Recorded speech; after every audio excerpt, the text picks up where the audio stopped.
நம்ம பார்க்க போறதும் ஒரு ஹீரோயின் பத்தி தான். ஓகே. த்ரிஷா பத்தி. சோ இவங்க வந்துட்டு கோலிவுட்ல எவர் கிரீன் ஹீரோயினா இருந்துகிட்டு இருக்காங்க. கண்டிப்பா த்ரிஷா தவிர்த்து வேற யாரு? த்ரிஷா வந்து இப்ப ரீசெண்டா கன்னட பிலிம் ஒண்ணுல நடிச்சாங்க இல்லையா, புனித் ராஜ்குமார் அவரோட.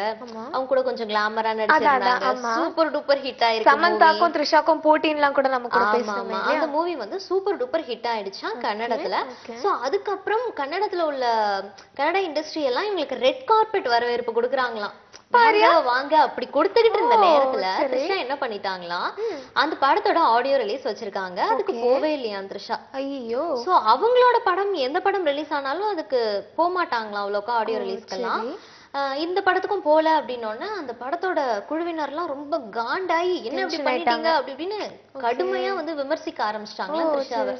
சோ அதை கேட்ட உடனே த்ரிஷா இல்ல இல்ல அடுத்த படத்துல இருந்து நான் கண்டிப்பா வந்து என்னோட ஆடியோ ரிலீஸ் எல்லா ஃபங்க்ஷனுக்குமே நான் வரேன் அப்படின்னு சொல்லிட்டாங்க. போணும் தானே, போகாம இருக்கிற தப்பு தானே, அவங்களோட படம் போணும் இல்லையா, போணும்ல. சோ அதே மாதிரி தமிழ்லயும் எந்த படத்துக்குமே போறது இல்லையா. அவங்க படம் இப்ப கூட நடிச்சாங்க இல்லையா ஜெயம் ரவி கூட பூலோகம், அந்த படத்தோட ஆடியோ ரிலீஸ்க்கு போலியா.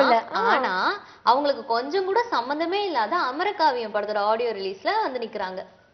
அப்போ எல்லாருமே செம்ம டென்ஷன் ஆவாங்களே. டென்ஷன் ஆகி என்ன இப்படி எல்லாம் பண்றீங்க, உங்களோட ஆடியோ ரிலீஸ்க்குலாம் நீங்க வர மாட்டீங்களா அப்படி இப்படின்னு கேட்டோன்னே சொல்லிருக்காங்களா, இல்ல இனிமே எந்த படமா இருந்தாலும் என்னோட ஆடியோ ரிலீஸ்ல நான் தான் ஃபர்ஸ்ட் ஆளா வந்து நிப்பேன். வேற வழி இல்ல, இனிமேல் அப்படி சொன்னாதான் அவங்க மேல இருக்க கோவம் வந்து குறையும். சொன்னதுக்கு அப்புறமும் இப்ப நடிச்சிட்டு இருக்காங்க இல்லையா தலை கூட, கௌதம் மூவி இல்லையா தலைக்கு டைரக்ஷன்ல நடிச்சிட்டு இருக்கும்போது இப்ப அந்த கௌதம் வாசுதேவ் மேனன் அவங்களோட படக்குழுவினர் எல்லாம் சொல்றாங்களாம் இந்த படத்தோட ஆடியோ ரிலீஸ்க்காவது வாங்க அப்படின்னு சொல்லி படக்குழுவினர்லாம் அழைப்பு விடுத்திருக்காங்களா.